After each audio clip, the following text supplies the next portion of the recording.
Welcome, people. Um, this is exposing darkness, and with you guys with another famous movie trilogy that exists in the movie world. Today, it's Narnia, The Lion, the Witch, and the Wardrobe. For those people that haven't seen these movies, a little bit about the intro is a group of couple of kids, two brothers, two sisters. They're in a time of war in Britain. I'm not sure if it's World War II or World War One, but the point is they visit a foster home, and in there they encounter a wardrobe, a magical wardrobe, and they enter in a world full of magic, full of witchcraft, full of all basically a fantasy realm. But before I get into all that stuff, I just want to let you guys know that how innocent these movies might seem and how interesting these movies might appear, to kids and all this. We need to take into a fact that Satan disguises himself as an angel of light. And it's crazy. The other day I was reading something, and it says that the devil um knows the department of God and knows how he works. And remember, God is light, and in him is no darkness. But it's crazy when Satan used to be, um, in heaven, he was in that department. And he knows how to work through light, but he himself isn't light. He knows the tactics of light, but he himself is darkness. And today we're just gonna analyze, a bunch of certain things in these, movie trilogies of Narnia, and how this is insanely satanic, demonic, um, based on the pure occult, and just based on Satanism in disguise. And don't get me wrong, I'm not criticizing the people who have watched this. I myself have watched this, but I have been given spiritual eyes to awaken people, awaken young ones to really think about what we're watching now, and to think about whether or not this is of God or this is of God. That's up to you to decide on what you watch. That's your deal with your spiritual eyes. Like, how do you see these things? Like, whether these things that we watch, are they godly or ungodly? But now we're just gonna analyze, a little bit of the ungodliness and all that exists in these movies. I mean, starting from the first movie, I mean, there's a little girl named Susan. Out of the four brothers and four sisters, and she goes inside the wardrobe, and she starts encountering this magical world and everything, and she encounters a fawn, and it's crazy, a human encountering a fawn. And just to let you know, folks, a fawn, I mean, half human, half goat. I mean, you can just see how perverted the devil is through these movies. He perverts the human race. Um, he just doesn't like humans at all, and he wants to do everything to disfigure the human, because the human is created in God's image. And we see all these fawns in fantasy realms, in witchcraft topics, in the occult. We see goats, we see all this nonsense. But the point is, they start getting to know each other a little bit, and it's crazy how this adult fawn invites that little girl who definitely um, looks underage to his house.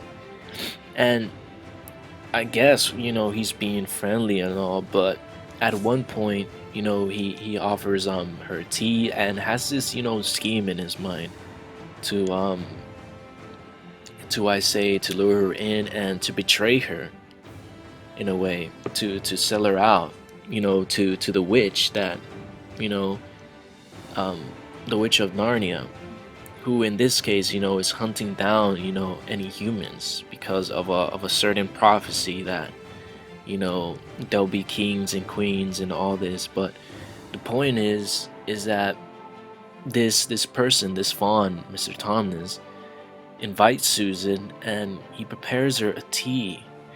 But that tea is also, infused with some stuff, and he starts playing his, magical flute, and you can just tell the intensity of the music, how hypnotizing it is, how it just leads a person to a state of mind where um it's very relaxing. It basically leaves you unconscious, sleepy, all that. He's basically playing meditation music. And as we all know, if you don't know what meditation music is, it's also demonic. It also has a part of the occult world and witchcraft and yoga, all that meditation, new age stuff, and it's all witchcraft. But the point is, it's like he's seducing her to fall asleep through his meditation flute and all that. And it's crazy how sick-minded the devil is, and how he uses people to write these scripts and to do these movies. And she eventually, is falling asleep through this meditation, and it's something evil he's doing to betray her. But the point is, it's crazy. The the hymns of his meditation are so demonic and so satanic. It's crazy, like. But I mean, the point is, she eventually, drops the tea. She eventually almost, legitly, falls asleep by this. And it's crazy how demonic that is.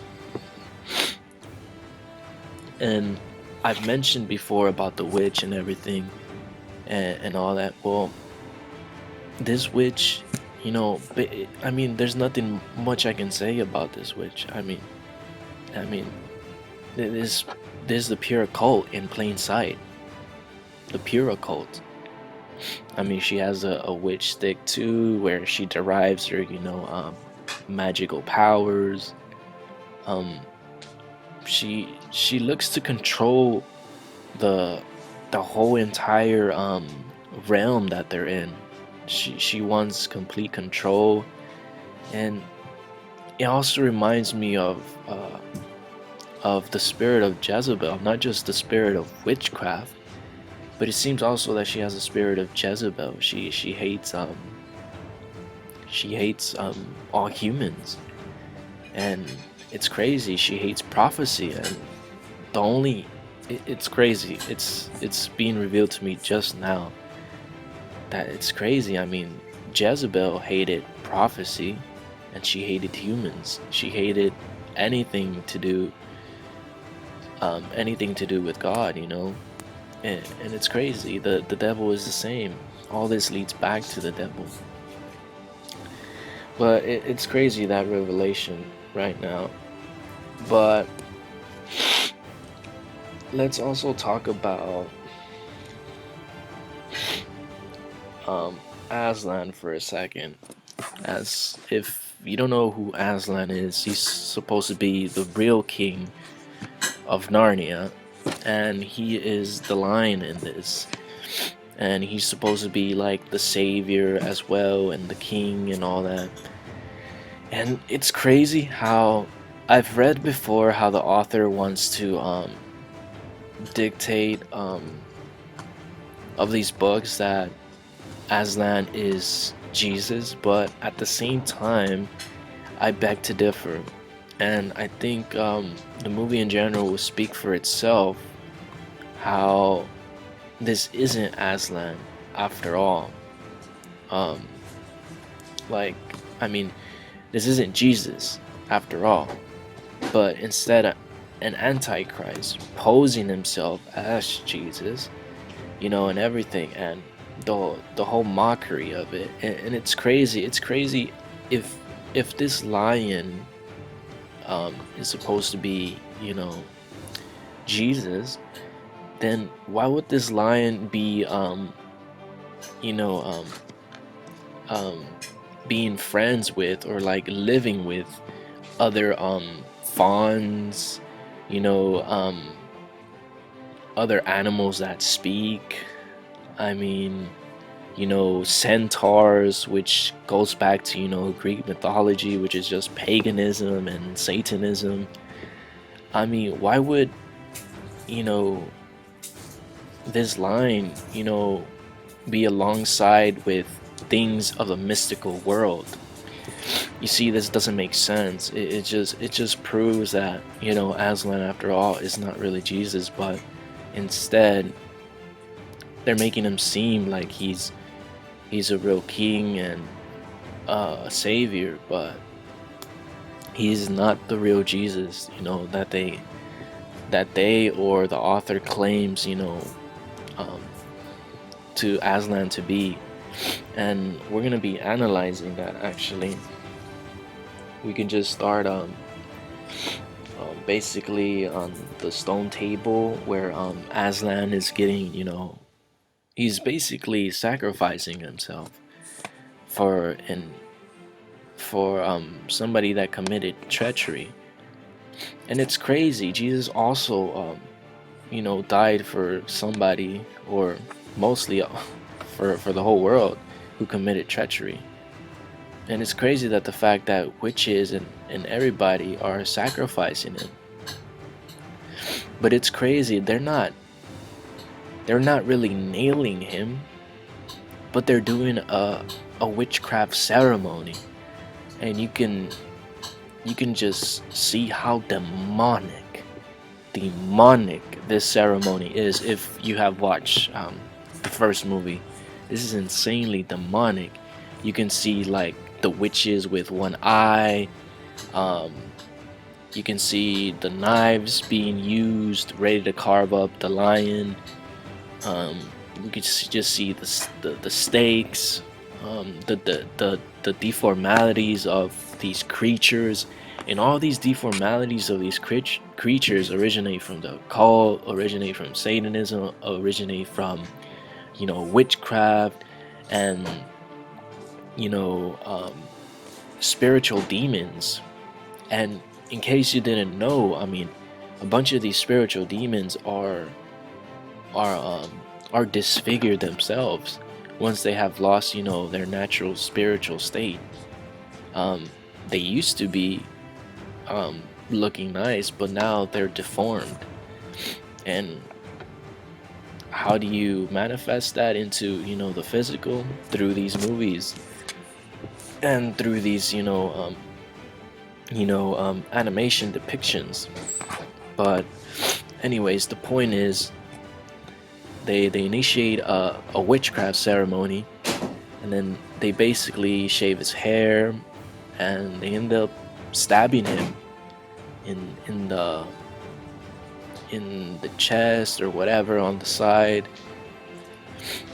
And it's crazy. And a lot of us, may feel sympathy for this lion, because everybody thinks, he's like Jesus or whatnot. But we'll see later on that he may not be that person, but instead an antichrist. you know but anyways, they stab him, and all I can think of is when he's climbing up those stairs is the same thing that that what they used to do in ancient times, in American Indian culture, not just American Indian culture, but American Indian culture, um, we could just see humans just climbing up stairs and, you know, in their pyramids of ancient times, getting ready for their, pagan practices, ready to sacrifice, and they had knives with them, and they would stab the person or baby, and they would take off their heart.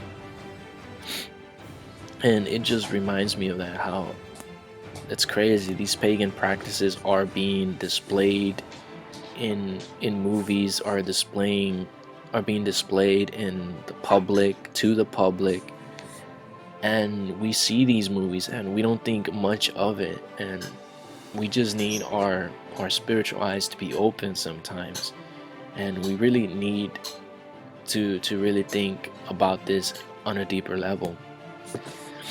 Because if we don't, our adversary, the devil, is always gonna have the upper hand. But let's also talk about his resurrection, because he also resurrects, just like Jesus resurrects. And because he's innocent, he resurrects, himself. And it's crazy how the author, still states that this is Jesus and everything. And to the naked eye, I mean, you would assume that this person is good, this lion is good, because he commits no treachery, he resurrects himself.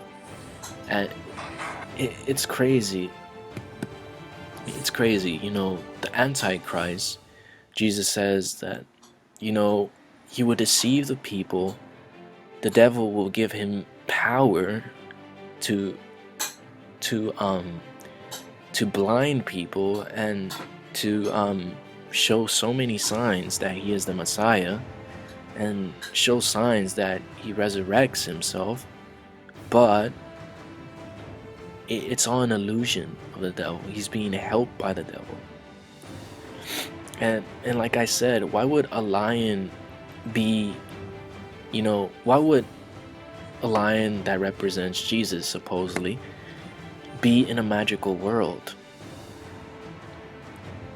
I'm like, just answer me that. Why would he be in a magical world full of magic, full of witchcraft, full of all, the occult, full of centaurs, full of talking animals, full of magic, full of, deformed creatures that look so dark and don't represent any light?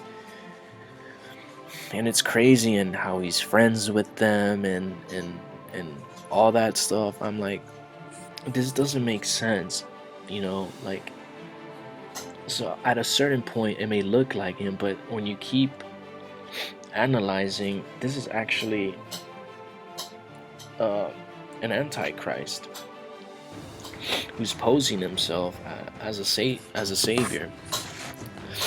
And if Aslan, is Jesus, why the need to be in, like I said, in this magical world, in this occult world? I mean, Jesus says that his home is the third heaven, and the third heaven is the holies of holies, and he himself is thrice holy. Why would it be in a place full of darkness? It just doesn't make sense. It doesn't make sense. His place isn't full of mysticism, isn't full of magic or magicians. It's full of holy things. And all this world represents in Narnia is unholy things. It's crazy what's going on.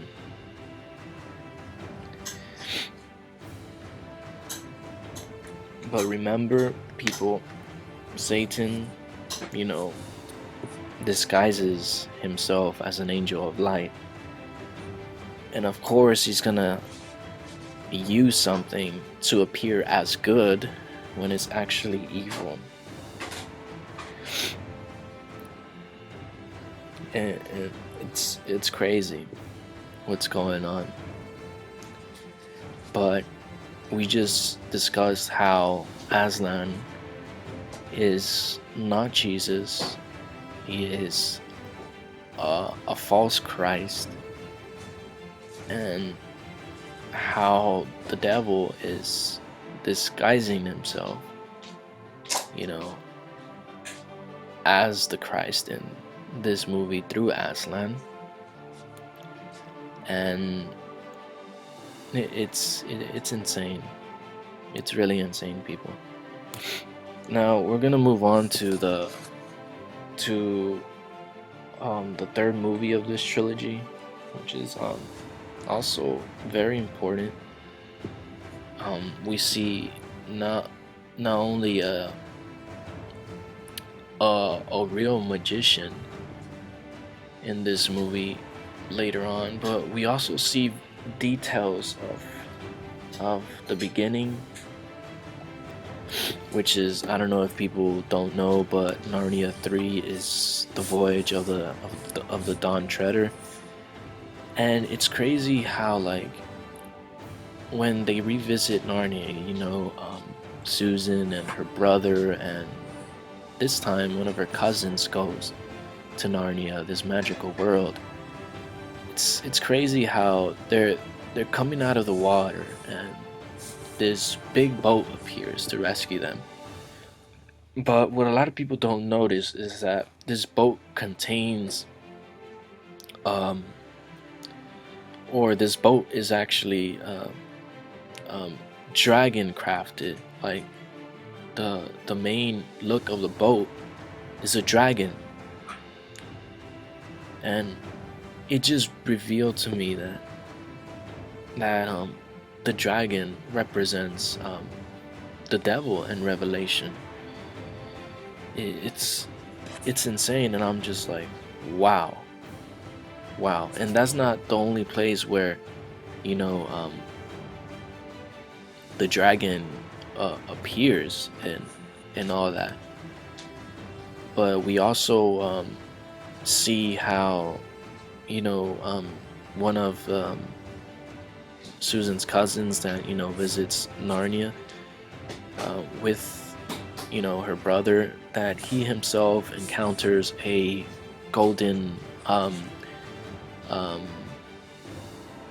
bracelet, and it locks on him and he turns into a dragon. And it's crazy how demonic this is, how satanic this is. And dragons have nothing to do with holiness.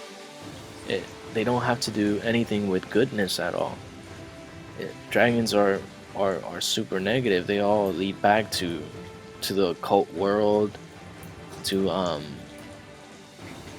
to Satan himself, because he is the dragon, especially and really depicted on the book of Revelations.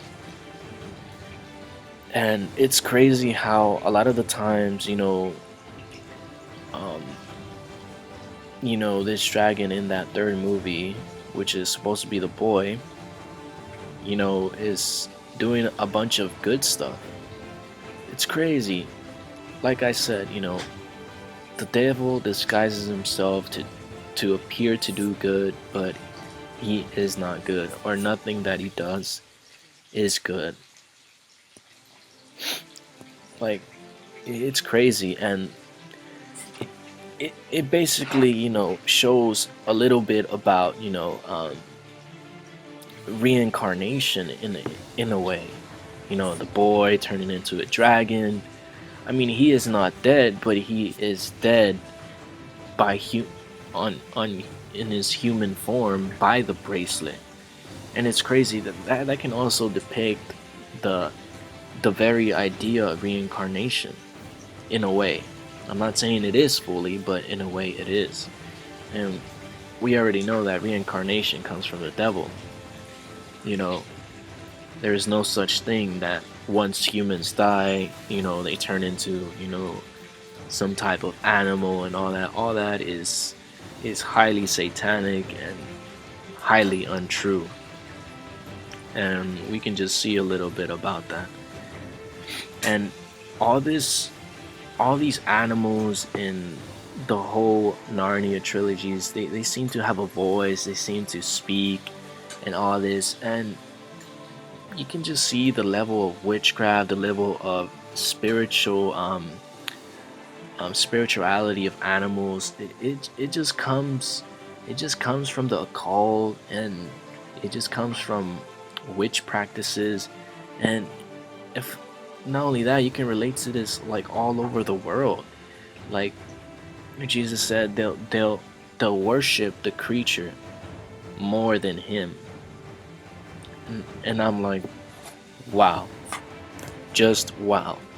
How revealing is this? They will worship the creature more than Jesus. And it's crazy how these animals just keep on talking and talking and talking. And it's crazy how I used to see this as normal, I used to see this as fun and all this to watch. But these are open doors to the occult world, open doors to the witchcraft world, open doors to demonic worlds, to demonic realms. Um, these are open doors to the devil, these are open doors to Satanism. And a lot of us fall into these traps, fall into the spirituality of, these traps. And we get so brainwashed by these movies, and it's insane. It's really insane. But just discussing that, and also discussing, a little bit about the magician that appears to have a magical book in this movie. Basically, they go visit him, and I'm like, wow, how revealing, and how much evil in plain sight these movies display to children, to young teens, to society. Wow, and this magical book that he has is enormous. Witchcraft. This is witchcraft at its highest, or one of the highest forms. Wow. And all this just seems to look innocent in your eyes and everything, but deep down inside, the depth behind it, the root of it is satanic, is of the devil. And it's crazy what's going on. It's insane. Like wow. Like people are adoring these things. This type of spirituality is being adored at such a young age, is being displayed to children, to young people at a young age. It's distorting them, it's corrupting their minds, it's leaving open doors to the devil, it's throwing them off from the real Messiah, who is Jesus, and who has no part in these movies whatsoever. No matter how much the author tries to say that Jesus is represented in these movies, he is not. He is actually, mocked more than anything. The representation of the lion being Jesus, this is a mockery of him. This is an insane mockery. And if we don't realize this, we're gonna be lost. I mean, you can just see how this, applies to the real world, where people worship, animals and all that, and want to, you know, just evoke spirits of animals and seeing them talk and everything, and all this is being manifested in these movies, with these creatures speaking and all this. And I mean, a lot of people in the world do witchcraft, initiations, just uh basically just their their close relations with animal blood, with creatures, and adoration with them. It's just to manifest something bigger, and you could just see this in these movies as well. I mean, it's crazy what's going on. I mean, humans, or these human people allying themselves, with the demonic world inside these movies. It's also, uh not just a disrespect, but also an hypocrisy in a way, that how can these kids be, fighting for good, or how can these kids be kings and queens eventually of, of a good world, when this world, in the Narnia world, isn't good whatsoever. It's insanely dark, and you can just see the hypocrisy in on this. But I just wanted to talk about several, of these important topics, in these movies, and how none of this is for Christ. All this is for, the devil, and this is, his world in these movies, especially the Narnia world. You know, I don't I don't see Jesus anywhere in Narnia, and the fact is, I suggest people would take in mind about this and really consider what they're watching, and to not give in to any of these, occult movies, and all this Disney movies. I mean, it's insane what you're gonna find.